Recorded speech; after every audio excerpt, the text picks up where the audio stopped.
رسول اللہ صلی اللہ علیہ وسلم نے فرمایا کہ جو یہ کلمہ ایک دفعہ پڑھے تو اللہ 20 لاکھ نیکیاں عطا کرے۔ کتنی نیکیاں بھی؟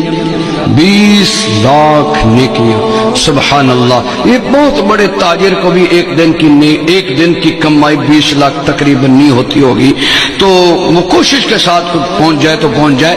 یہ 20 لاکھ، آپ کتنے خوش قسمت ہیں، یہاں 2 گھنٹے بیٹھے ہیں اور 2 گھنٹوں کی برکات یہ کہ جب آپ اٹھ کر جائیں گے تو آپ کے جنت کے بینک میں 20 لاکھ نیکیاں اللہ جمع کروا دے گا۔ وہ کلمہ کیا ہے؟ سارے پڑھیں، بسم اللہ الرحمن الرحیم، لا الہ الا اللہ وحدہ لا شریک لہ احدا صمدا لم یلد ولم یولد ولم یکن لہ کفوا احد۔ جس نے پڑھا اس کو مبارک ہو۔